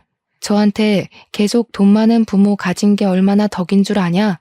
너네 아들도 장남네 집에 입양되면 기뻐할 거다 하면서 말도 안 되는 소리로 저를 설득하시는 겁니다. 제가 그 말에 당연히 넘어갈 거라고 생각했는지 너네한테도 내가 섭섭지 않게 돈을 좀 줄게 하시는데 너무 열이 받았습니다. 지금 우리 남편한테는 한 채도 주지 않으시고 아주버님과 시누이만 챙기신 주제에 저보고 10달을 품어 낳은 아들까지 아주버님네로 입양시키자는 게 말이에요? 우리 남편은 무슨 사생아입니까? 밖에서 나온 자식이라서 챙기질 않는 거예요? 그렇게 이야기를 하니까 시부모님이 아주 학을 떼면서 무슨 소리를 하는 거냐고 우리 둘째도 자기 배 아파 낳은 아들이라는 겁니다. 그러면서도 부잣집에서 태어난다는 게 얼마나 축복인 줄 아냐고 아들 하나 더 낳으면 되는 거 아니냐고 둘째네는 형님네에 입양을 시키재요. 그래서 제가 그랬죠. 이거 아주버님네도 동의한 거 맞냐고요. 형님이 결혼식 날 우리 애 한번 안아보시라고 이야기하니까 침 떨어져서 싫다고 하셨던 사람이라고. 그랬더니 시모가 자기들도 생판 남 입양하는 것보다야 자기 핏줄 입양하는 게 낫다고 하더라 하시는 거예요. 그러니까 한마디로 우리 남편과 저의 의견을 빼놓고 자기들끼리 이미 입을 다 맞춘 상태였다는 거죠. 입양 절차도 다 알아봤으니까 손 쓸 거 하나도 없다고 애만 두고 가라는데 열받아서 눈물이 다 나더라고요. 애 절대 못 준다고 앞으로 우리한테 연락하지도 말고 찾아오지도 말라고 했습니다. 경찰에 신고할 거라고 접근 금지라도 받아오겠다고 하면서 여태까지 그렇게 사셨듯이 둘째 아들 없는 셈 치고 사셔라 했어요. 출근한 우리 남편에게 울면서 전화해서 이 모든 이야기를 해주니까 남편이 당장 시댁으로 찾아가겠다고 난리를 치더라고요. 그날 저녁에 퇴근하고 시댁에 가서 한바탕 남편이 뒤집어 엎고는 집으로 돌아와서 제 손을 꼭 잡아주었습니다. 저도 배신감을 느끼고 아파하는 남편을 위로해 주었죠. 그날 이후로 완벽하게 절연이라면서 남편이 휴대폰 번호도 바꿔버리고 저도 완전히 시댁 번호까지 싹 차단해버렸어요.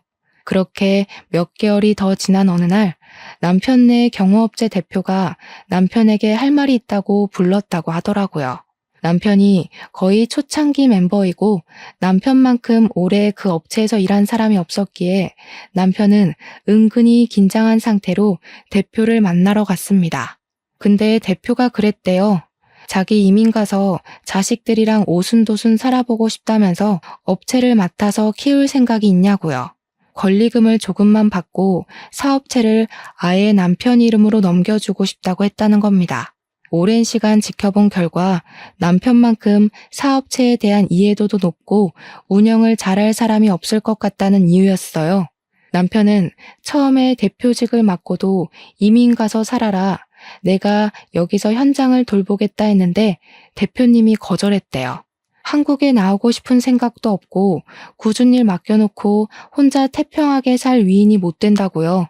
남편은 업체를 인수하고 싶어 했고 꽤 자리가 탄탄한 업체였기에 포기하기엔 아쉬웠던 거죠. 영혼까지 모은 돈을 다 끌어모아도 권리금을 다 모으기엔 4,500만 원 정도가 비었어요. 추가 대출도 안 되는 상황이었고 결국 막다른 골목 끝에 몰린 저희는 시댁에 연락을 하게 되었습니다. 4,500만 원이 필요하니까 형이랑 형수한테 건물 준 거 더 이상 치졸하게 굴지 않겠다. 그 돈만 빌려달라고 했어요. 그랬더니 시모가 그럼 너네 둘째 아들 내놔 이러더라고요.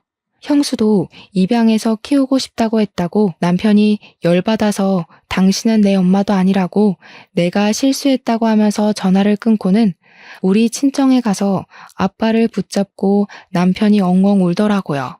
제 앞에서는 잘 울지도 않는 남편이 우리 아빠만 붙잡고 우는 걸 몇 번이나 보는지 모르겠네요. 사정을 들은 아버지께서 자기가 4,500만 원 어떻게든 구해다 주겠다고 하셨고 남편은 2배로 불려드릴 거라고 했어요. 사기꾼 같아 보이는 말이었지만 우리 남편의 우직함을 믿고 아버지는 노후 자금을 깨서 4,500만 원을 마련해 주셨습니다. 남편은 사업체를 물려받게 되었고 경호업체를 운영하면서 사람만 많아서 될 것이 아니라며 감시 체계를 확실하게 설립하자고 했다더군요. CCTV 보안 쪽도 함께 하면서 도청이나 몰카 같은 걸 찾아내는 신식 기계까지 도입을 해서 운영을 했습니다. 그러다 보니 예전에는 사람만 경호하던 업체였는데 점점 기업이나 기업 수장들의 집까지 관리를 하는 큰 업체가 된 거죠. 완전히 비밀스러운 1:1 보안업체 같은 회사로 자리를 잡았다고나 할까요? 경매 같은 것이 열릴 때에도 우리 남편 업체로 직접 연락이 와서 고가의 상품 경호를 맡기기도 했습니다. 한마디로 대박이 터지게 된 거죠. 그게 우리 남편의 사업체를 운영한 지 3년 만에 일궈낸 성과였습니다. 그렇게 바쁜 3년을 보내는 동안 시댁에서도 큰 변화가 한 가지 일어났어요. 형님이 시모의 압박과 핍박, 구박을 이겨내지 못하고 결국 출산을 하게 된 것이었습니다. 시험관 6차 만에 겨우겨우 힘들게 얻어서 임신 기간 내내 바깥 구경 한 번 못하고 꼼짝없이 누워서 지낸 형님인데 결국 딸을 출산하는 바람에 시댁에서 난리가 났다고 하더라고요. 시모가 형님한테 엄청 난리를 치면서 당장 둘째를 가지라고 했대요. 형님은 애 하나 낳는 것도 얼마나 힘들게 낳았는데 둘째를 가지라는 소리를 할 수 있냐고 자기가 애 낳는 기계냐고 완전히 냉기 철철이고요. 우리 남편은 약속했던 대로 3년 만에 빌린 4,500만 원을 9천만 원으로 갚아드렸습니다. 아빠는 2배는 농담 아니었냐면서 원금만 갚으라고 했지만 남편이 이 돈 모으려고 3년 걸렸다며 이자라고 생각하고 받아달라고 했죠. 4,500만 원이었으면 진즉 갚았을 거라고 장인어른 덕분에 사업체가 커지고 발전할 수 있었다고 평생 감사하며 살겠다고 했습니다. 우리 아빠는 눈시울이 붉어지고 이런 사위 얻어서 행복하다 하셨고 남편은 평생 친아버지처럼 모시고 살겠다고 했죠. 둘이 부둥켜 안고 눈물 샤워를 하는데 엄마랑 저랑 그걸 보고 좀 황당해했어요. 둘이 너무 애틋하니까 저랑 엄마랑 끼어들 틈이 없더라고요. 여기서 글이 마무리가 된다면 너무 허무하겠죠? 진짜 재밌는 이야기를 시작할게요. 그렇게 시간이 흐르고 저희는 절연한 상태로 지내고 있었는데 어느 날 뜬금없이 신우한테도 연락이 온 겁니다. 우리 신우도 건물을 한 채 받았었다고 이야기했었잖아요. 근데 신우가 연락이 와서는 저한테 둘째 언니네도 건물 한 채 받았지? 그거 시세 얼마야? 하더라고요. 아주버님네가 2채를 다 받았다는 사실을 전혀 모르는 것 같았습니다. 그래서 솔직하게 말을 했죠. 건물 시세가 얼만지 모르겠는데요? 하고요. 그러니까 신우가 멋쩍어 하면서 아니, 내가 막내딸이라고 제일 싼 건물 받은 것 같아서 그러면 억울하잖아 하는 겁니다. 자기가 제일 어리니까 오래 살지 않겠냐고 그러니까 자기가 더 좋은 건물을 받아야 할 것 같다면서 막내라고 차별당하는 것 같다는 거예요. 그 말을 듣는데 열이 싹 오르더라고요. 아니요, 신우. 우리는 아예 건물을 못 받아서 모르는 거예요. 2채 다 아주버님네한테 증여한 거 모르셨어요? 뭐? 진짜야? 작은 오빠는 못 받았다고? 제정신 아냐? 저한테 건물 더 좋은 거 있으면 바꾸자고 할 생각으로 전화한 것 같던데 형님네가 두 채 다 가졌다고 하니까 태도 싹 바뀌어서 난리더라고요. 사람 욕심이 끝도 없다더니 신우도 똑같은 속물인 거죠. 저희는 저희 능력대로 잘 먹고 잘 살고 있어요. 혹시 형제들끼리 재산 싸움 하실 거면 저희는 빼주세요. 그이도 시댁이랑 절연 선언한 마당에 건물이 무슨 소용이 있겠어요? 저희 그거 필요 없어요. 남편이 잘 나가는 사업자 대표인데 한 달에 버는 수익이 그깟 3층짜리 상가 건물보다 훨씬 좋은걸요. 건물 같은 거 하나도 아쉽지 않았습니다. 그랬더니 신우가 혹시라도 저희가 뭐 하나 더 받은 게 있을까봐 꼬치꼬치 캐묻더라고요. 혹시 둘째 언니 지금 사는 집 말이야. 그 아파트 우리 엄마가 해준 거야? 아니요. 저희가 벌어서 산 건데요. 시댁에서 이런 한 푼 도움받은 거 없으니까 눈독 들이실 것도 없어요. 작은 오빠가 그렇게 잘 번다고? 지금 사는 아파트 주상복합 펜트하우스잖아. 그거 몇십억 하던데? 관리비도 한 달에 엄청 나오는 걸로 알고 있는데 어떻게 알았냐고 하니까 등기부등본 떼봤다고 하더라고요. 그러면서 작은 오빠가 그렇게 돈 잘 버는 줄 몰랐다고 회사에 남는 자리 없냐, 우리 남편 취직 좀 시켜줘라 난리가 난 거죠. 무슨 돈이 나서 그 집을 샀냐 너무 궁금하다, 사업 수완 좀 알려달라 난리를 치길래 신우 돈 필요하냐고 물어보니까 그제야 우물쭈물 이야기를 하더라고요. 신우 남편이 글쎄 도박을 해가지고 신우 건물까지 근저당 잡혀서 경매에 넘어갔다는 소리를 하는 겁니다. 그동안 그 꼬마 상가에서 월세 받는 돈으로 생계를 유지했는데 경매에 넘어가고 나니까 돈이 한 푼도 없는 거죠. 대출이고 뭐고 돈 나올 구멍이 없으니 만만한 우리 집에 건물 핑계대고 돈 좀 빌려볼까 싶었던 거예요. 그래서 우리 집 등기부등본 떼보니까 펜트하우스 엄청 비싼 집이 나오니까 시부모가 준 돈에서 나왔겠구나 싶었던 거죠. 돈 좀 뜯어가려고 했는데 우리 남편이 벌어서 산 집이라고 신우한테 줄 돈 없다고 시댁에 가서 말하라고 하니까 당황했나 보더라고요. 그렇게 우리 공주 하면서 예뻐해줬던 시부한테 말해서 돈 받으라고 하고는 끊어버렸습니다. 남편에게도 이야기를 해주고는 신우 전화 받지 말라고 했어요. 차단까지 눈앞에서 싹 하고는 평화롭게 지내고 있었는데 며칠 지나지 않아서 형님한테로 연락이 온 겁니다.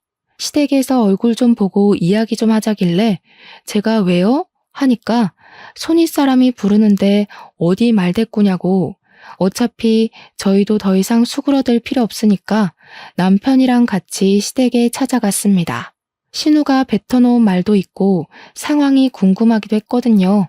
애들은 친정 부모님께 부탁드리고 남편이랑 룰루랄라 손잡고 시댁에 갔어요. 신우랑 형님네랑 다 와 있더라고요. 시부모도 슬쩍 눈치 보면서 서로 할 말은 있는 것 같은데 입을 열지 않길래 제가 먼저 물꼬를 텄죠. 제가 먼저 이야기할게요. 저희는 시댁에서 지원받은 거 하나도 없으니까 재산 분할 싸움에 빼주세요. 먼저 요구할 만한 재산도 없고 우리는 이만 가보겠습니다. 아니 동서, 가긴 어딜 가? 동서가 신우한테 이야기했어? 우리가 건물 두 채 받았다고? 네. 그거 시부모님이 알려주신 건데요. 왜요? 신우는 알면 안 돼요? 아니, 이건 불공평하지. 첫째라고 건물 두 채 주는 게 어딨어?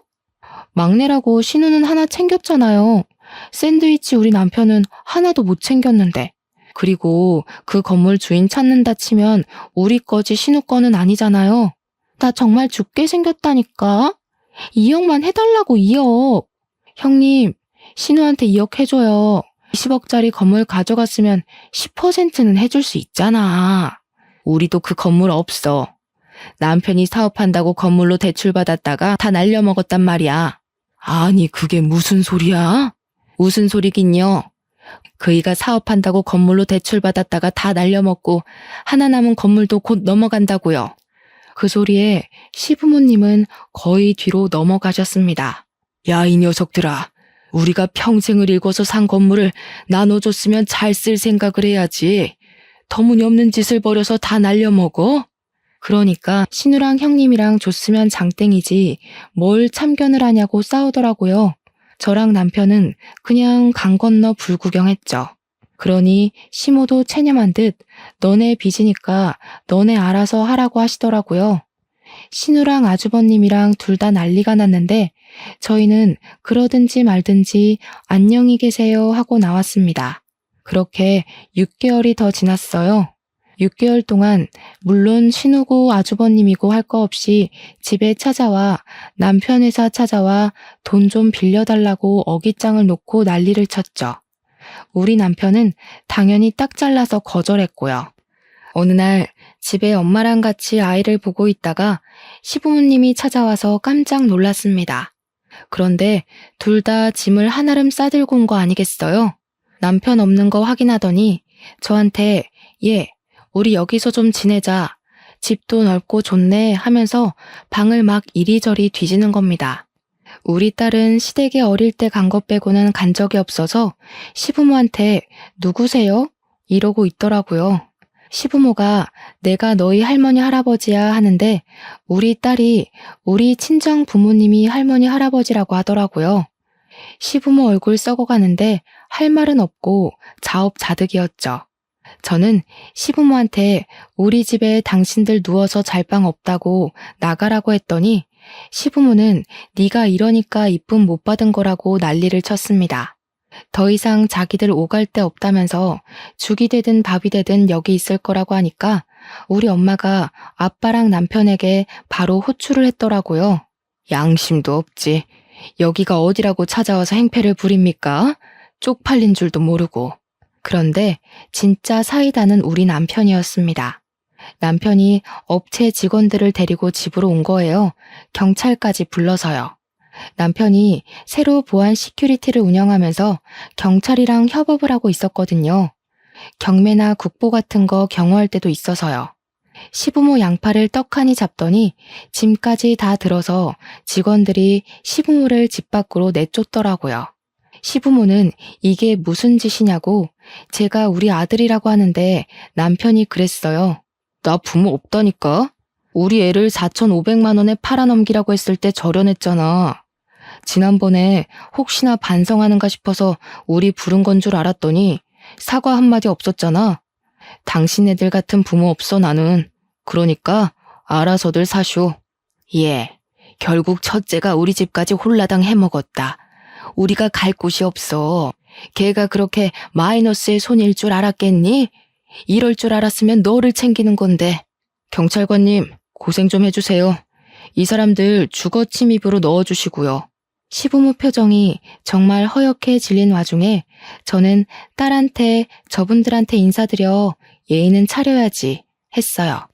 우리 딸이 네 안녕히 가세요 하더라고요. 저는 문 닫아버렸고요. 한참을 집 앞에서 경찰이랑 실랑이를 하는 것 같았던 시부모는 결국 경찰차를 타고 사라졌습니다. 나중에 아주버님네랑 신우네랑 번갈아 가면서 부모한테 너무하는 거 아니냐 하는데 남편이 그러더라고요. 너네 엄마 아빠지 우리 엄마 아빠 아니라고요. 우리 엄마가 속이 시원하긴 한데 그래도 마음이 편하진 않다고 하니까 아빠가 그러더라고요. 차별이라는 게 얼마나 서러운 건지 몰라서 하는 소리라고. 이제 와서 저러는 거 뭐가 좋다고 받아주냐고 절대 받아주면 안 된다고요. 남편 보고 술이나 한잔하자고 하시더니 둘이 열심히 앞으로 삶을 어떻게 살 것인가에 꽂혀서 이야기를 나누시더라고요. 저는 우리 남편의 모든 결정을 지지하고 응원하기로 마음먹었습니다. 부모 자식 간의 연을 끊는다는 게 정말 힘든 일인지 알지만 남편의 결심을 흔들지 않으려고 해요. 제 이야기 어떠셨나요? 재미있으셨죠? 저도 앞으로 사이다 마실 날만 가득하길 바라고 있습니다. 오늘도 좋은 하루 보내시길 바라면서 제 사연은 여기서 마치도록 하겠습니다.